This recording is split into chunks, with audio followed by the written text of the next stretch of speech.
thank you for the invitation. I apologize for the delay. I just drove in from Snyder, Texas, which is about a 5-hour drive. Beautiful scenic views. That's one of the highlights of traveling across the state, that I've been doing that for the past 4 years. I am no stranger to this type of statewide election, federal election for United States Senate. I did it in 2018.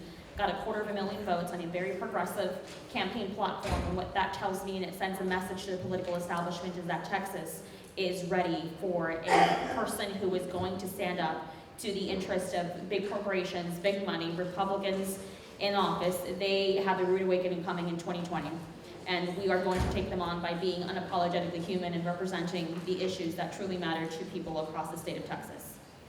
So running a race in 2020 prepared me to take on John Cornyn now. So 2018, 2020, I was the co-chair of the Texas Poor People's Campaign, which was a very eye-opening experience for me, and in my process of decolonization and talking about the issues and knowing how to mobilize and organize across the state of Texas at the state capitol and shutting down the industry of the fossil fuel industry, where they get their oil and gas permits at the Texas Railroad Commissioner's building, and that's something that doesn't happen very often. But I'm using my 34 years of experience as a daughter of immigrants, as an activist, an organizer, someone who worked in the medical field, someone who's worked in the insurance field, to talk about the very uncomfortable truths that are being told to us constantly by our very own government. And I'm running as a Democrat because I am a Democrat. I've been a Democrat since I first voted, which is something that not a lot of young people do nowadays. I got 30 seconds left, thank you. I want to be able to go up against John Cornyn in November. So I'm asking you for your trust, I'm asking you for your vote, I'm asking you to vote for yourselves, and how you vote is going to impact not just you, it's going to impact people across the entire state, including how we handle the immigration crisis, how we handle the climate crisis, how we handle our inequality in our income and our healthcare system. We want someone who's going to go in there knowing where they stand, and I am someone who's going to fight for you and not compromise on the issues that matter most. Thank you. Thank you. Questions?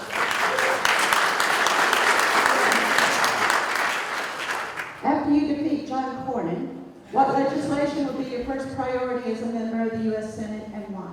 Tackling the climate crisis. It is intersectional, and therefore we have to handle it in a way that addresses multiple facets. So from ending the subsidies to the fossil fuel industry, ensuring that we fully fund our public education system, ensuring that we repeal the Crime Act, and ensuring that we fund the Green New Deal to ensure that we have a robust and stable economy, as well as a very well-educated economy where we no longer are burdened by student loan debt. And that will help build our crumbling infrastructure and ensure that we are compatible and marketable with the rest of the world. Thank you. How would you propose to address the problem of gun violence in the United States? Oh, I get this question a lot. Now, I'm a mother of 4 kids, and they're all boys, so you know, it's never boring. When my child asks me if they can go and play at their friend's house, I have to first check in with their parents and ask them a very difficult questions. Do you have prescription drugs? Are they out of the reach of children?